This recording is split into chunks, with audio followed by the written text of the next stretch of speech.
A United Nations Security Council resolution proposed by the United States calling for a ceasefire tied to the release of hostages in Gaza failed to pass on Friday, after Russia and China vetoed the draft. The rejected draft resolution called for an immediate and sustained ceasefire in connection with the release of all remaining hostages. Washington had previously vetoed 3 prior UN resolutions calling for a ceasefire.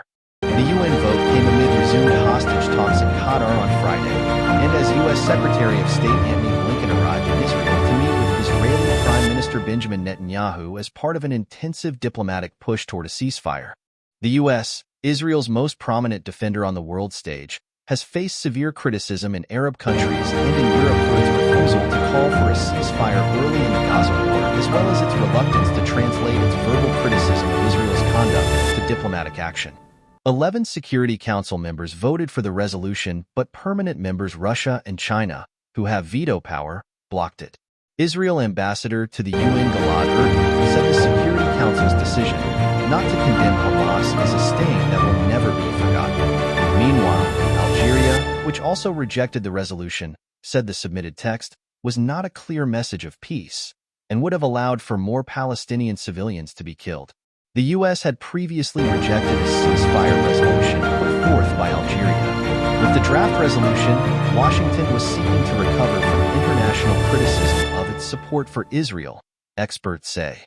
The resolution included phrasing that the U.S. was unwilling to use before, said Frank Lowenstein, who worked as U.S. Special Envoy for Israeli-Palestinian negotiations under U.S. President Barack Obama during the 2014 Israel-Gaza war. This referred to an immediate ceasefire, which the former diplomat said was likely a bid to bring the U.S. back from months of international isolation.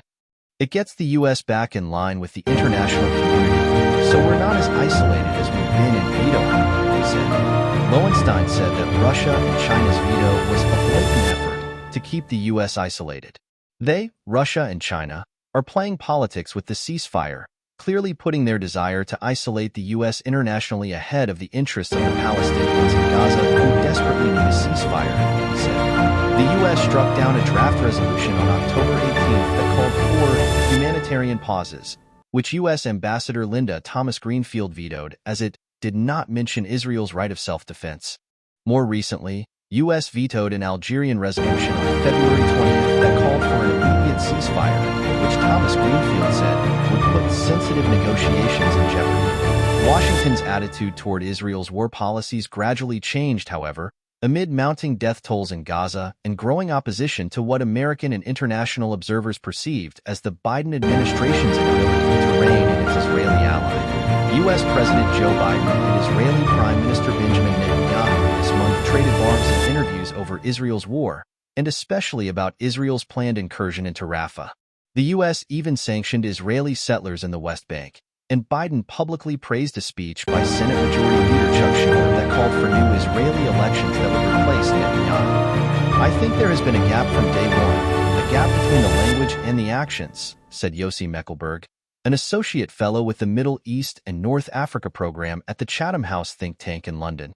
But I think gradually, the language and the action are coming closer, closing the gap, millimeter by millimeter. If the U.S. resolution had passed, it would have been the end of giving Israel the carte blanche to do whatever they like,